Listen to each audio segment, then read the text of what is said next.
እንኳን በሰላም ቆያችሁኝ። የጌታ ጸጋና ሰላም ለሁላችሁ ይሁን።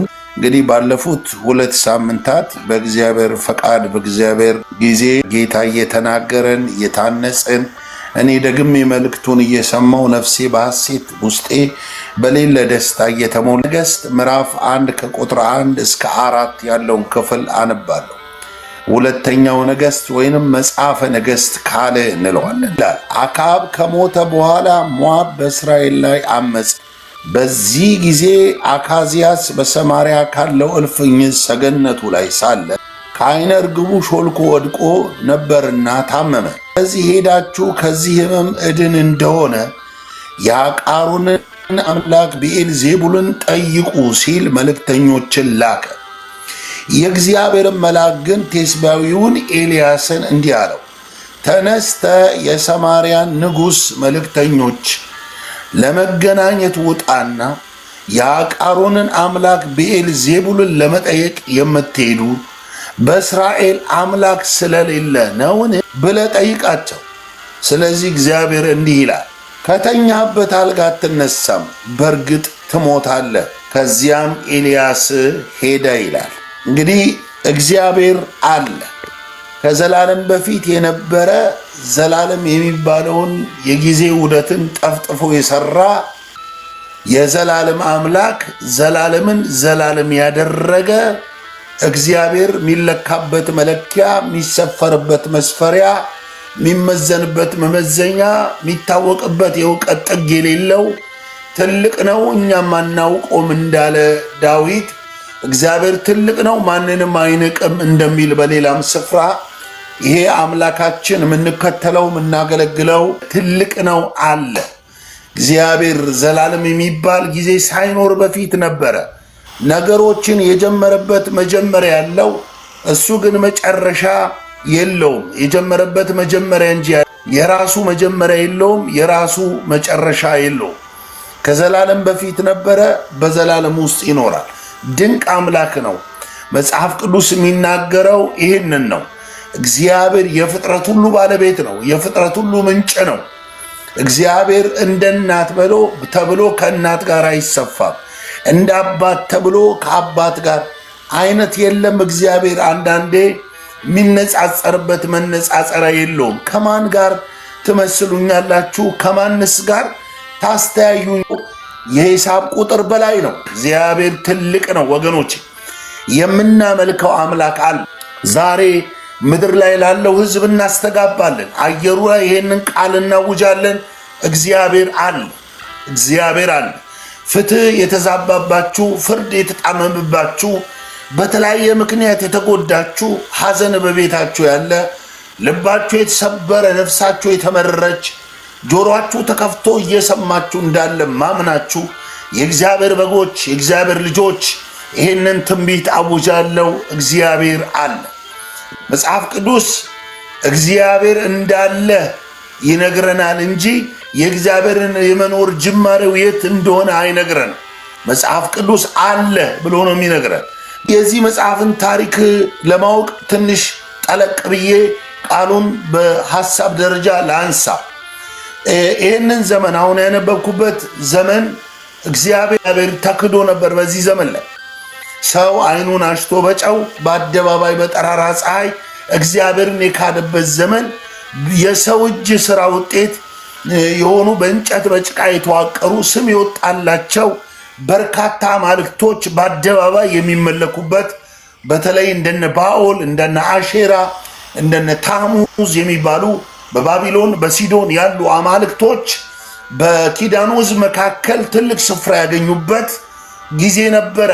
ሴት ወንድ ልጆቻቸውን አርደው ለእሳት አሳልፈው በመስጠት እንዲህ ያለ ለጆሮ የሚቀፍ ለማየት የሚሰቀጥጥ ወንጀል ምድሪቱ ታስተናግድ ነበረ። እግዚአብሔር ገንዘቤ ሕዝቤ እያለ የሚጠራው ከግብፅ ጽኑ ባርነት ነፃ ያወጣው ሕዝቡ አምላካቸውን የካዱበት ጊዜ ነበረ። ይሄ ብቻ አይደለም። መንፈሳዊ ነገር ሲበላሽ፣ ሰው ከእግዚአብሔር ጋር ያለውን ህብረት ሲያበላሽ ከሌላው ጋር ያለው ህብረት እንደሚበላሽ ፍትህ ተዛብቷል፣ ፍርድ ተጠመዋል። ድሃ አደጎች ይበደላሉ፣ መበለቶች ይጨቆናሉ፣ ከሩቅ አገር ተሰደው የመጡ መጻተኞች በነፃነት መኖር አልቻሉም እና የነሱ ባልሆነው ገንዘብ ሆዳቸውን የሚሞሉ ሙሰኞች የምድር ጌቶችና አለቆች እንዲህ ያለን ክፋት በማድረግ የአንበሳውን ድርሻ የሚወጡ ትልቁን ስፍራ ያዙ ሰዎች ነበሩ። ምድር በክፋት ረክሳለች፣ በአመፅ ጨቂታለች እና ሰው በዚህ ልክ እግዚአብሔርን ክዶ ነበር። እግዚአብሔር የለም ተብሎ እግዚአብሔር ተክዷል። እኔ በምኖርበት እዚህ አሜሪካን ምድር ላይ ወገኖቼ አለዊ የሚባል በየሰው ደጅ ላይ የቆመ ስም የወጣለት ፍርሃትን ያርቃል፣ ጭንቀትን ያርቃል፣ ሞትን ያርቃል፣ የሞትን ጥላ ያርቃል፣ የተበላሹ ህልሞች እነዚህ ቅዠት የሞላባቸውን ህልሞችን ያርቃል ብለው ነጮች ዋጋ ከፍለው በራቸው ላይ አቁመው የሚያመልኳቸው ጣዖታቶች አሉ። እኔ የምኖርበት ምድር ላይ እንዲህ ያለ ድፍረት እንዲህ ያለ አመፅ ምድሪቱ ሞልቷል እና ልክ እንዲህ አይነት ነገር በሰሜኑ እስራኤል በሰማሪያ በአስሩ ነገድ እንዲህ አይነት በደል ይደረግ ነበር እና በየደጁ ላይ ሰው የየራሱ የሆነ ጣዖት አቁሟል። ይሄ ጥርሱ እንዲወጣ ጥፍሩ የወጣ በሰው ምስል የተሰራ ሞትን ያርቃል ብለው የሚያመልኩት እየጠጡ እያመነዘሩ ለመስዋዕት የሚቀፍ አይነት ወንጀል እየፈጸሙ የሚያመልኩት አምላክ አለ እና ይሄ ማለት እግዚአብሔር የለም። የሞት ፍርሃት ከእስራኤል የራቀው ወገኖች፣ ጭንቀት የራቀው ጦርነት የራቀው ከእስራኤል ምድር ላይ ችግር የራቀው መቃኑና ጉበኑን የቀባው ደም ነው። ደሙ የበጉ ደም ነው ያራቀው እና እስራኤል በዚህ ልክ እግዚአብሔርን በደለ። እኔ የምኖርባት ምድር አይነት ልምምዶች በእስራኤል ምድር ነበረ እና የሚቀፉ ኃጢአቶች ነበሩ። ሰው ሰውነቱን የጣልበት፣ ሰው ከሰውነት በታች እንስሳ የመሰለበት ዘመን ነበረ። በዚህ ዘመን ላይ ወገኖቼ ኤልዛቤልና ፈለጓን የሚከተሉ ስተው የሚያስቱ ረክሰው የሚያረክሱ አመፀኛ የሆኑ ሰዎች ምድሪቱን ሞልቷት ነበር። ንጹሐን ሰዎች ይገደላሉ። ለእውነት ያደሩ የእግዚአብሔር ተብለው የተጠሩ ነቢያቶች በአደባባይ ይሰደዳሉ። እንጨት ተረብርቦ በሕዝብ ሁሉ ዓይን ፊት ያቃጥሏቸዋል። ኢሰብአዊ የሆነ ድርጊት ይፈጸምባቸዋል። ከሚስቶቻቸው ተነጥለው ከልጆቻቸው ተነጥለው በግፍ ይገደሉ ነበር። የእግዚአብሔር ነቢያቶች ማለት ነው። ከፍተኛ የሆነ ወንጀል ይፈጸምባቸው ነበረ። በዚህ ዘመን ላይ እግዚአብሔር ሳይናገር እግዚአብሔር እንዲህ ይላል የሚሉ አሳች የሆኑ ነቢያቶች ነበሩ። ማለዳ ማለዳ እግዚአብሔር እንዲህ ይላል ይላሉ። ምሽት ምሽት ላይ ደግሞ ባኦል እንዲህ ይላል ይላሉ። በሁለት መለያ የሚጫወቱ፣ ሁለት ቦታ ላይ የሚረግጡ፣ በሁለት ዛፍ ላይ የተንጠለጠሉ፣ በእግዚአብሔር ስምም በባኦል ስምም ትንቢት የሚያመጡ አሳች ነቢያቶች ለክርስቶስ መምጣት አይነተኛ ምልክት የሆኑ ለቁራሽ እንጀራቸው ያደሩ ሆዳቸው አምላካቸው ክብራቸው በነውራቸው ሐሳባቸው ምድራዊ የተባሉ ሰዎች በዚህ ዘመን ላይ ነበሩ። የእግዚአብሔር ተብለው የተጠሩ ነቢያቶች ደግሞ ለእግዚአብሔር የተሰየሙ ነቢያቶች በሌላ አንጻር ይሰደዱ ነበር። እንግዲህ ምድር እንዲህ ባለ ክፋት፣ እንዲህ ባለ አመፅ፣ እንዲህ ባለ በደል፣ እንዲህ ባለ እርኩሰት ምድር ተሞልታ ነበር። ታዲያ በዚህ ዘመን ላይ ወገኖቼ ኤልያስ የሚባል ለእግዚአብሔር የተሰየመ የእግዚአብሔር የተባለ ነቢይ ተነስቶ ነበር። ይሄ ነቢይ ለእግዚአብሔር የሚቀና የእግዚአብሔር ስም እንዲፈራ እንዲከበር የሚያደርግ ለእግዚአብሔር የተጠራ ነቢይ ነው እና አካብ ልጅ አካዝያስ የሚባለው የአካብ ልጅ በሰሜን እስራኤል በሰማርያ በነገሰ ጊዜ ከዓይነ ርግቡ ወድቆ ታመመ ይላል። ከዓይነ ርግቡ ወድቆ ታመመ ይላል። ህመሙ ወይም የህመሙ መንስኤ ምንድን ነው አልታወቀም፣ ብቻ ወደቀና ታመመ ይላል። ይሄ ሰውዬ ከህመሙ ነፃ ለመውጣት ለህመሙ መድኃኒትን ፍለጋ ወደ አቃሮን አምላክ ወደ ብኤልዜቡል ሄደ ይላል። ወደ አቃሮን አምላክ ወደ ብኤልዜቡል። አቃሮን የፍልስጤም አውራጃ ናት። አቃሮን ብኤልዜቡል ደግሞ በብሉይ ኪዳን የዝንብ አምላክ ብለው የሚያመልኩት አምላክ ነው። ፈውስን ፍለጋ ጤናው እንዲመለስለት ታሞ ከወደቀበት አልጋ እንዲነሳ ይህ የእስራኤል ንጉሥ እነዚህ በስሩ ያሉ አለቆችን አሽከሮችን ሂዱና ወደ ብኤልዜቡል አምላክ ወደ አቃሮን ሂዱና ጠይቁልኝ ብሎ ለመናቸው። እነዚህ ሰዎች ጉዞ ጀመሩ። ጉዞ የሚጓዙት ወዴት ነው? ወደ አቃሮን ማጋ ቤልዜቡል ጋር። ቤልዜቡል የዝንብ አምላክ ነው። ዝንብን ያጠፋል ወይንም ዝንብን ያበዛል ብለው የሚያመልኩት የዝንብ ተብሎ የሚጠራ አምላክ። የዚህን ጊዜ ኤልያስ ወደ እነዚህ መልእክተኞች ተላከ። መልአክ መጣና ሂድና አግኛቸው፣ እንዲህም በላቸው ወደ አለቃችሁ ወደ ንጉሳችሁ ወደ አካዝያስ እንዲህ ብላችሁ ንገሩት፣ በውኑ በእስራኤል አምላክ ስለሌለ ነው ወይ ወደ አቃሮን ወይ ወደ ቤልዜቡል መልእክተኛ የምትልከው? በውኑ የሚያድን የሚታደግ ከእስራኤል ጠፍቶ ነው? አምላክ ጠፍቶ ነው? ይህንን አይነት ነውር በሕዝብ ሁሉ ፊት የምታደርገው እግዚአብሔር የለም ወይ? የለም ወይ?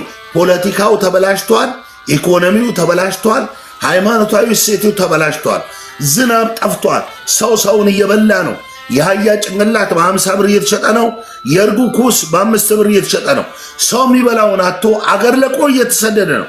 እንዲህ ያለ ወንጀል ምድሪቱን አከርፍቷል፣ ምድሪቱን ሞልቶታል፣ ምድሪቱን አርክሶታል። ወገኖቼ ታዲያ እግዚአብሔር ምን አለ? በውኑ እግዚአብሔር የለም ወይ? የሚያድን የሚታደግ የለም ወይ? በውኑ እግዚአብሔር ስለሌለ ነው ወይ አለ እግዚአብሔር ራሱን ያለ ምስክር የማይተው አምላክ በነቢዩ በባሪያው በኤልያስ በኩል እኔ እኮ አለው፣ እኔ ያለው ሰው ጠፍጥፎ በጭቃ በብረትና በወርቅ ለብጦ የሰራው አማልክቶችን እንዴት ታመልካላችሁ? እንዴት ትከተላላችሁ? እንዴት ብሎ ወገኖቼ ይህን አለው። ትሞታለህ እንጂ ከወጣህበት አልጋ አትወርድም አለ። ትሞታለህ፣ ሂዱና ለንጉሳችሁ ይህንን መልእክት ተናገሩ አለ። ዛሬም አንዳንድ ሰዎች እግዚአብሔር የሌለ ይመስላቸዋል። በእነሱ ጊዜ ጥያቄያቸው ስላልተመለሰ፣ በእነሱ ጊዜ እንቆቅልሻቸው ስላልተፈታ፣ በእነሱ ጊዜ ቋታቸው ስላልሞላ፣ የሚፈልጉት ነገርና እነሱ መገናኘት ስላልቻሉ፣ ከሚፈልጉት ነገር ጋር ስለተራራቁ ሌላ አምላክ ፍለጋ፣ ሌላ ፈውስ ፍለጋ፣ ሌላ ጌታ ሌላ ገዢ ፍለጋ ይኳተማሉ። እግዚአብሔር እንዲህ ይላል አለው ይላቸዋል ጌታ። ጥያቄ የሚመልስ እንቆቅልሽ የሚፈታ ቀንበርን የሚሰብር ተጽዕኖን የሚገፍ ዓይንን የሚከፍት እግዚአብሔር አለ። አረ በእስራኤል አለ። ፖለቲካው ተበላሽቷል፣ ኢኮኖሚው ተበላሽቷል፣ ሃይማኖቱ ተበላሽቷል ማለት እግዚአብሔር የለም ማለት አይደለም። እግዚአብሔር ርቋል ማለት አይደለም። ወገኖቼ እግዚአብሔር አለ፣ የሚያድን አለ፣ የሚታደግ አለ፣ ነፃ የሚያወጣ አለ። ዛሬ ስጋችሁን በጥርሳችሁ ነክሳችሁ የእርሱን ጉብኝት በመጠበቅ ተስፋ ባለመቁረጥ እንደ ሐና ደጁን ለምትጠኑ ለእናንተ መልእክት አለ። ፊታችሁን ወደ እግዚአብሔር መልሳችሁ እግዚአብሔር እያላችሁ እጃችሁን አንሰታችሁ ከልባችሁ ጋር በጸሎት በልመና በመልጃ ደጁን ለምትጠኑ ለእናንተ መልእክት አለ። እግዚአብሔር አለ። እኛ ሌላ አምላክ የለን። ሰው የሰፋው በእንጨት በጭቃ ያዋቀረው በሰው ትከሻ የሚወጣ የሚገባ ስም ይወጣለት አምላክ የለንም። የእኛ አምላክ በጉልበቱ ጽናት የሚራመድ በደመናት ላይ በከፍታ የሚሄድ አምላክ ነው። የእኛ አምላክ ያለና የነበረ ነው። አልፋና ኦሜጋ ነው። ፊተኛና ኋለኛ ነው። የዘላለም አምላክ ነው። ወገኖቼ አምላክ አለ። አሞናል ብለን ጠንቋይ ቤት አንሄድም፣ ሰላቢ ቤት አንሄድም። ብር ለማግኘት ሀብት ለማግኘት በአቋራጭ የሆነ ቦታ የሆነ ስልጣን ለመያዝ ብለን አንዳንድ ሰዎች የሚያደርጉትን አይነት ክፋት አናደርግም። ለምን? አምላክ አለ። በኪዳን ከኛ ጋር የተወዳጀ የኛ ቤት ራስ የኛ ቤት መሰረት የሆነ እግዚአብሔር አለ። እግዚአብሔር አለ። ይሄ ሰውዬ ምንም አልቀናው ወገኖች። እያቃሰተ በሽታው እየባሰበት ስር ሰዶ አጥንቱን አሰልስሎ ወገኖቼ ካልጋ በታች ጣለው፣ ሞተ። ምክንያቱም እግዚአብሔር በኪዳኑ ሕዝብ አለ። በዚህ ልክ እንኳን ልካድ አይገባም፣ ጀርባ ልሰጥ አይገባማል። እግዚአብሔር ተቆጣ። ያንን ንጉሥ ከምድሮ ነቀለው ከምድሮ። ወገኖቼ እግዚአብሔር አለ፣ የሚያድናል፣ የሚታደጋል አለ። እግዚአብሔር አለ። እግዚአብሔር ወገኖቼ አለ። እግዚአብሔር አለ እግዚአብሔር አለ እግዚአብሔር እዚህ እግዚአብሔር አለ። እዚህ ምዕራፍ 5 ላይ ንዕማን የተባለ የሶርያ የጦር አለቃ ነበር ይላል። ለእስራኤል ሕዝብ ቸርነትን ያደረገ በጎነትን የሰራ ግን ከአሕዛብ ወገን ከኪዳኑ ማዕቀፍ ውጭ የሆነ በተለምዶ አሕዛብ ከሚባሉ ሰዎች አንዱ የሆነው ንዕማን ወገኖቼ ለምጽ ነበረበት ይላል። ለእስራኤል ቸርነት ያደረገ ደግሞ እግዚአብሔር ድልን የሰጠው በጣም መልካም ቅን የሆነ እዚህ ሁለተኛ ነገሥት ምዕራፍ 5 ላይ ንዕማን የሚባል ሰው ይላል እግዚአብሔር ቃል። ይሄ ሰው ለምጽ ነበረበት ይላል። ግንባሩ ላይ አለቃ ተብሎ ሻለቃ ተብሎ የመከላከያ ሚኒስተር ተብሎ ሹመት አግኝቶ በቤናሃዳድ በመጀመሪያው ቤናሃዳድ በሶርያው ንጉሥ ፊት የሚያገለግል ተልኮን የሚወጣ ግዳጁን የሚወጣ ታማኝ ሰው እግዚአብሔርም የረዳው ያገዘው ሰው ይህ የሶርያ የጦር አለቃ ንዕማን ለምጽ ነበረበት ይላል እና ከዚህ ለምጽ ለመዳን ከዚህ ለምጽ ለመፈወስ ፈልጎ ሬሞን የሚባል የነጎድጓድ ተብሎ የሚጠራ በጦርነት ጊዜ ይረዳናል፣ በጦርነት ጊዜ ያግዘናል ብለው የሶርያ ሰዎች የሚያመልኩት ሬሞን የተባለ ጣዖት አለ እና ከዚህ ለምጹ ለመንጻት ብዙ ጊዜ ለሬሞን መስዋዕት አቅርቧል። ምዕራፍ 5ን ሙሉ ስታነቡ ታገኛለን። ለሬሞን መስዋዕት አቅርቧል። ምን ለማድረግ መስዋዕት ሰውቶ ወገኖቼ ከለምጹ ነፃ ለመውጣት ፈልጎ ብዙ ጊዜ ልመና ያቀርባል።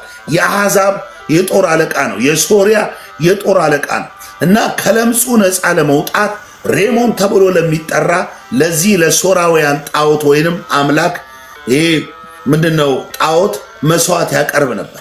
ታዲያ አንድ ቀን በምርኮ ሄደች አንድች እስራኤላዊ ሴት እንዲህ አለች። የንዕማንን ሚስት የምታገለግል በቤቱ ያደረች ሴት ጌታዬ እኮ አለች፣ ይሄ ሰው እኮ እኔ ምድር ብሄድ ከለምጽ የሚያነጻ አምላክ አለ አለች።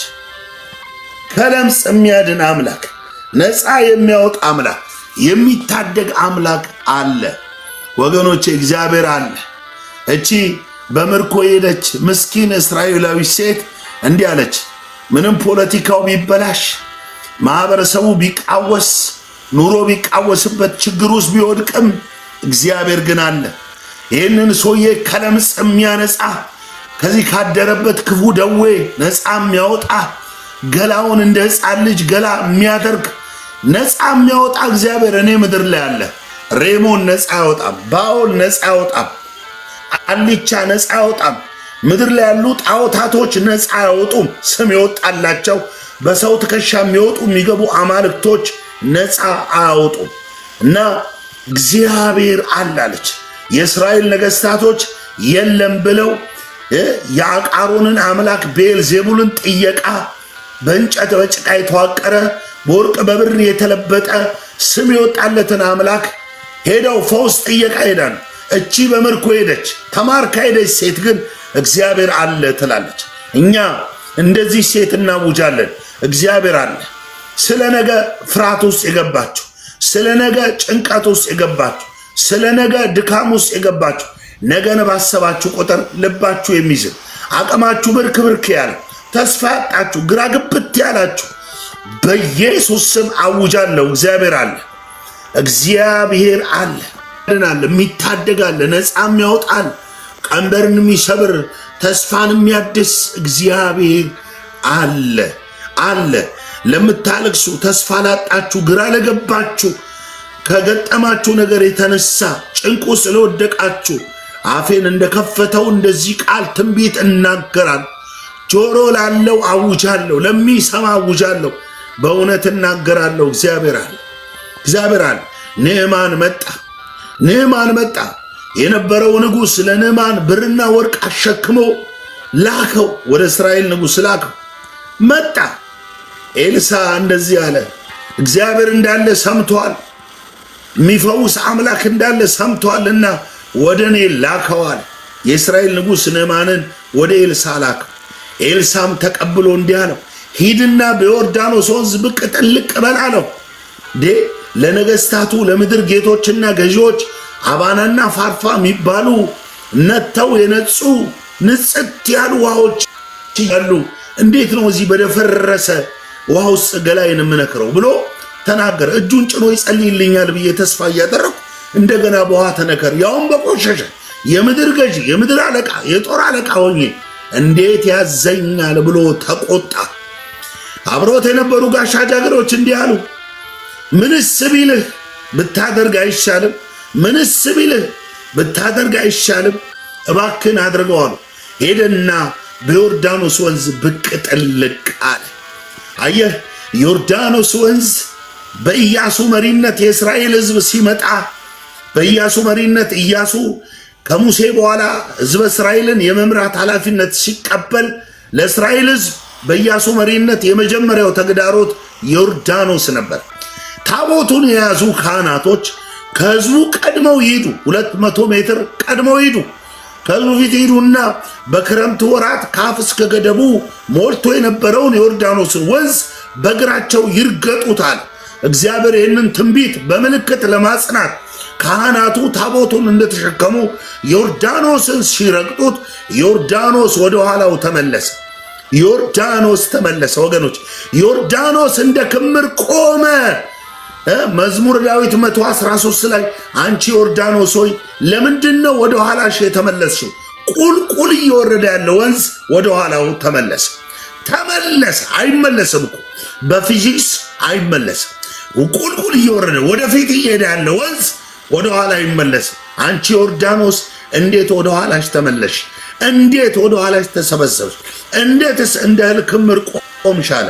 አየህ፣ ይሁዳ መቅደሱ፣ እስራኤል ግዛቱ ስለሆነ ዮርዳኖስ አየች ሸሸችም ተብሎ እንደተጻፈ እና ዮርዳኖስ ምንም ቢደፈርስ ዮርዳኖስ በአባናና ፋርፋ እይታ የቆሸሸ ቢመስልም የኪዳኑ ታቦት ረግጦታል። እግዚአብሔር ረግጦታል። አየህ፣ አሁን ዮርዳኖስ የለም። አሁን አንተ ነህ የኪዳኑ እሳቤ ያገኘ በክርስቶስ ዳግም ልደት ያገኘ አንተ ነህ።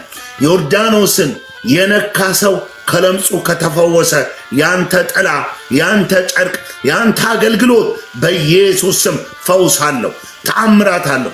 ምክንያቱስ ደሙ አለ፣ ጸጋው አለ፣ መንፈሱ አለ። ሃሌሉያ! አንተ ውስጥ አላለፈም። አንተን አልፎ አይደለም የሄደው፣ አንተ ውስጥ ነው የገባው፣ አንተ ውስጥ ነው ያደረው። ኢየሱስ እንዲህ አለ፣ በእኔ የሚያምን እኔና አባቴ በእርሱ እንኖራለናል። አየህ፣ ያኔ ታቦቱ ሲያልፍ ታቦቱ ስላለፈበት ዮርዳኖስ ፈወሰ። አሁን ግን ኢየሱስ ክርስቶስ ባንተ ውስጥ አለ። ኢየሱስ ክርስቶስ ባንቺ ውስጥ አለ።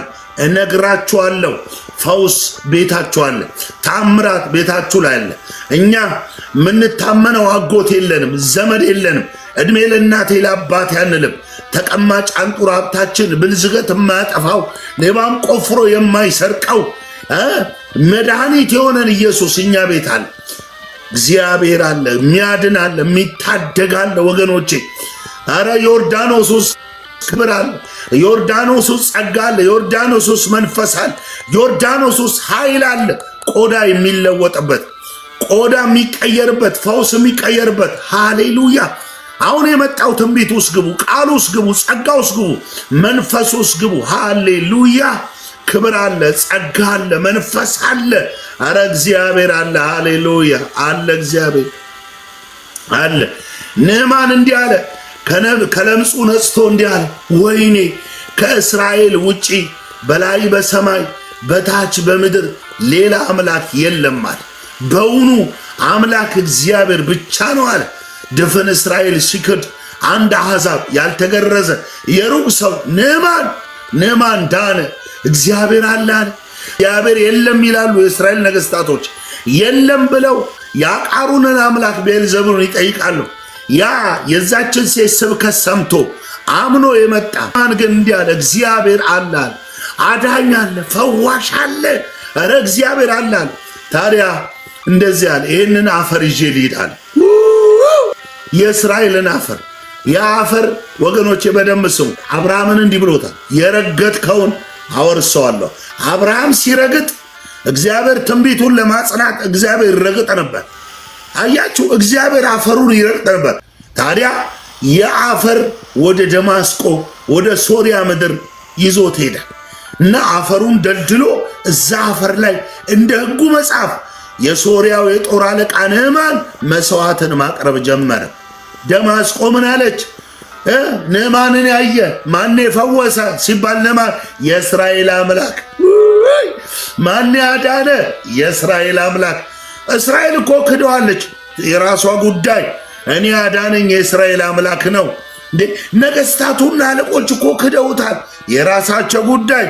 ከለምጽ ያነጻኝ ሬሞን አይደለም፣ ባኦል አይደለም፣ ካሙሽ አይደለም፣ ዳጎን አይደለም፣ ያዳነኝ እግዚአብሔር ነው። ያዳነኝ የእስራኤል አምላክ ነው። አረ እግዚአብሔር አለ፣ እግዚአብሔር አለ አለ።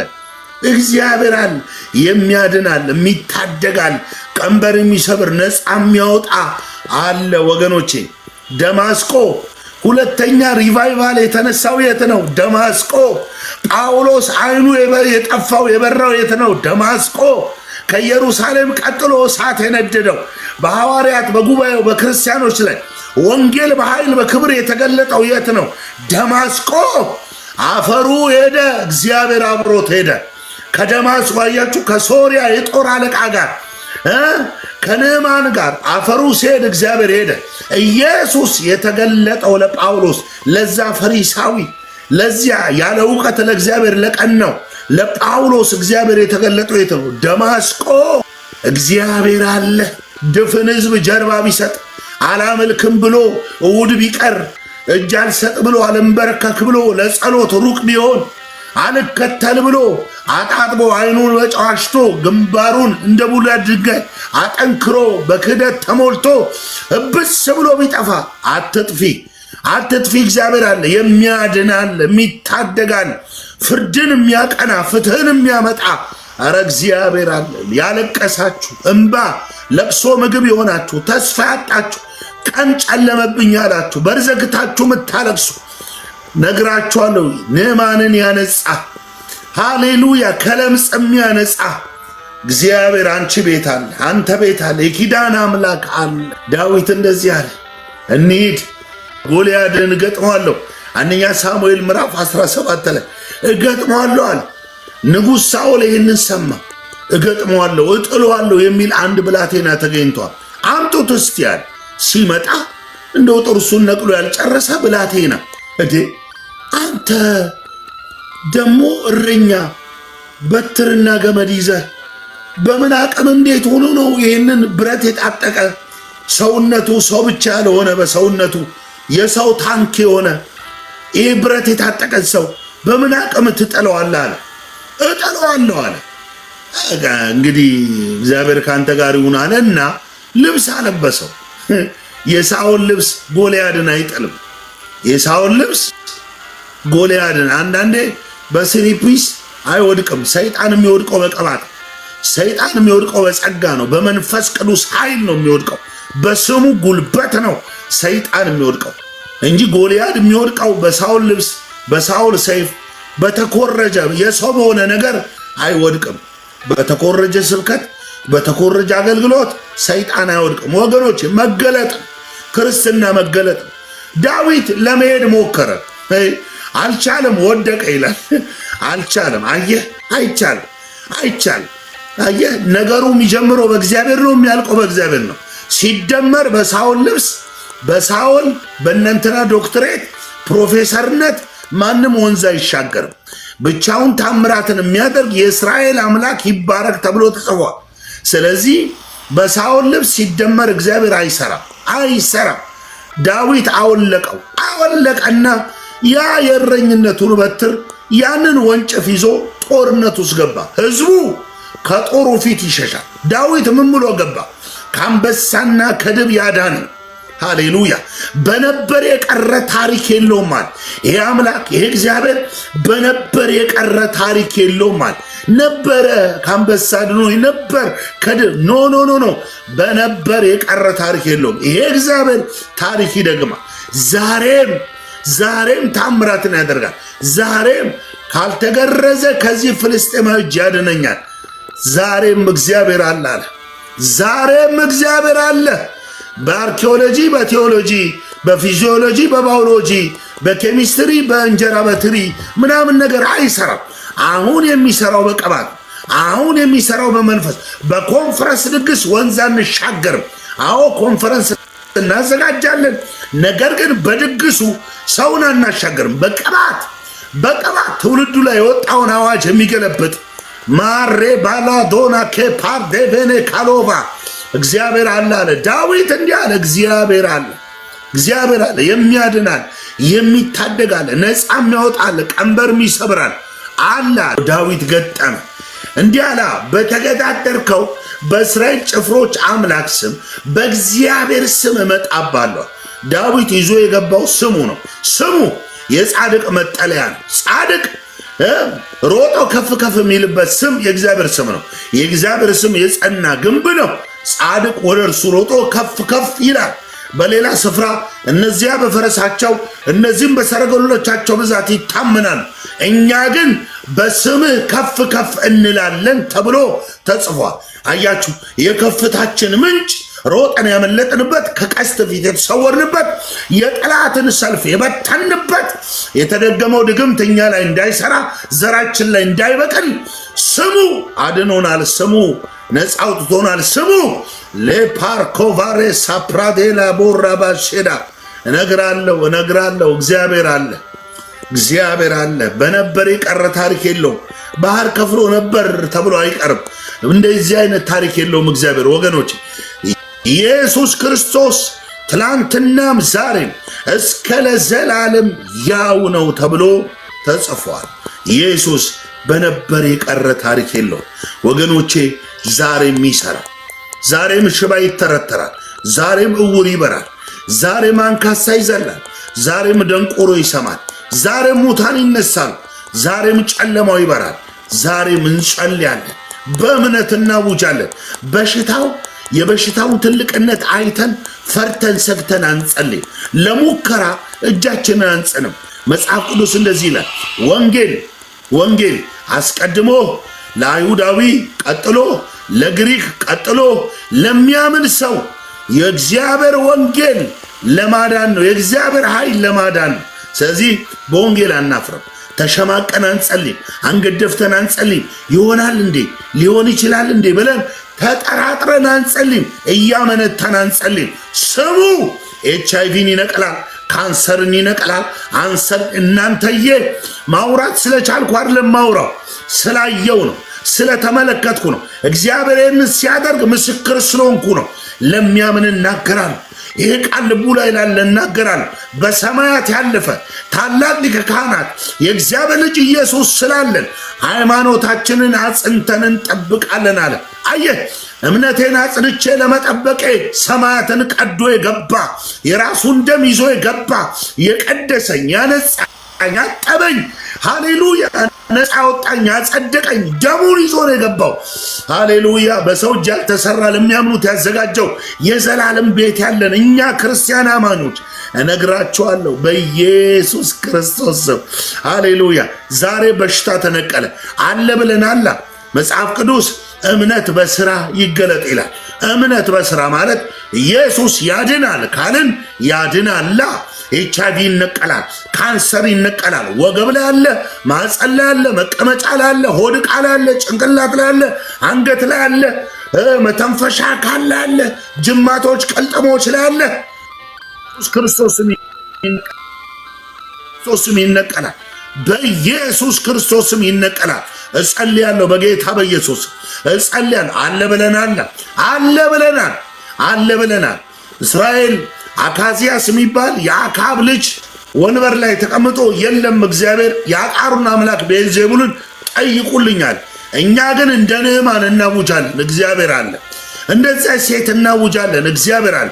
ዛሬ ለምጽ ይነቀል፣ ዛሬ ኤችአይቪ ይነቀል፣ አሁን ካንሰር ይነቀል፣ ስኳር በሽታ ይነቀል፣ ፕሬሸር ይነቀል፣ በኢየሱስ ስም ይነቀል፣ በኢየሱስ ስም ይነቀል። ከአጥንት ላይ ይነቀል፣ ከሆድ ዕቃ ላይ ይነቀል፣ በኢየሱስ ክርስቶስ ስም የተነቀለው ደዌ ይነቀል፣ በሽታ ይነቀል፣ በኢየሱስ ስም እነቅላለሁ። የተነቀለውን አለ እግዚአብሔር አለ። ለምንድን ነው? እግዚአብሔርን ቁጠሩ እንጂ እግዚአብሔርን ቁጠሩ። እግዚአብሔር አለ በሉ። እግዚአብሔር አለ። በኢየሱስ ክርስቶስ ፈውስ ይሁን፣ ታምራት ይሁን። አሁን እጸልያለሁ። እግር ላይ ያለ በሽታ፣ ጉልበት ላይ ያለ፣ ተረከዝ ላይ ያለ፣ ሆድ ዕቃ ላይ ያለ፣ መገጣጠሚያ ላይ ያለ፣ አጥንት ላይ ያለ የአጥንት ካንሰር፣ የቆዳ ካንሰር፣ የጡት ካንሰር በኢየሱስ ስም እነቅላለሁ። እነቅላለሁ በጌታ በኢየሱስ ስም። እነቅላለሁ በጌታ በኢየሱስ ስም። በኢየሱስ በተለያዩ የሰውነት ክፍል ላይ ያለ ማንኛውም የካንሰር በሽታ አሁን ይነቀል፣ ይነቀል። ልቀቅ፣ ልቀቅ በኢየሱስም። ልቀቅ፣ ልቀቅ፣ ልቀቅ፣ ልቀቅ። አዝዣለሁ በኢየሱስም አዝዣለሁ። አሁን ብቅ ጥልቅ የምንልበት ዮርዳኖስ የለም፣ ጨው የለም። አሁን ይኸውልህ ዱቄት የለም። ውሃውን የሚለውጥ ወጡን የሚለውጥ ዱቄት የለም። ኢየሱስ ግን አለ። ኢየሱስ ድንበር አይከለክሉም፣ ወሰን የለውም። ኢየሱስ እዚህ ሆኜ እጸልያለሁ። ለፓርካላቫናሞ ሳፓ አሜሪካ ላይ ሆኜ እጸልያለሁ። ለፓርዴና ማንቶ አረብ ሀገሩ ስላለች፣ አሜሪካኑ ስላለች፣ ካናዳ ላለች፣ አውሮፓው ስላሉ በኢየሱስ ስም እጸልያለሁ። ልቀቅ በጌታ በኢየሱስ ስም። ልቀቅ፣ ልቀቅ፣ ልቀቅ። ያጎበጣቸው ያቀና እንዳይሉ የከለከለ በኢየሱስ ስም ሰበርኩ። የተሰበረ ይሁን፣ ሰበርኩ። የተሰበረ ይሁን በኢየሱስ ስም። እግዚአብሔር አለ። ወደ አቃሮን አምላክ አንሄድም። ፈውስ ፍለጋ፣ ለችግራችን መፍትሄ ፍለጋ አጎት አክስታችን ጋር አንሄድም። እግዚአብሔር አለ። የሚያድን አለ፣ የሚታደግ አለ፣ ነፃ የሚያወጣ አለ። የምንከተለው ጌታ በጊዜ ሂደት አይለወጥም። ጊዜያትን ዘመናትን ይቀይራል። ነገስታትን ይሾማል፣ ይሽራል። እሱ ግን አይለወጥም። የታመነ በዙፋኑ የጸና የዘላለም አምላክ እግዚአብሔር አለ። ቅዱስ አባት ሆይ እናመሰግናለን ስለነበረን ድንቅ ጊዜ፣ ስለነበረን በጎና መልካም ጊዜ። ስም ይባረክ። እህቶችን ወንድሞችን ስለባረክ ፈውስና ታምራት ስለሆነ በአብ በወልድ በመንፈስ ቅዱስ አንድ አምላክ ስም ለእግዚአብሔር ክብር ይህንን ትንቢት ይህንን ቃል አጸናው በኢየሱስ ስም አሜን።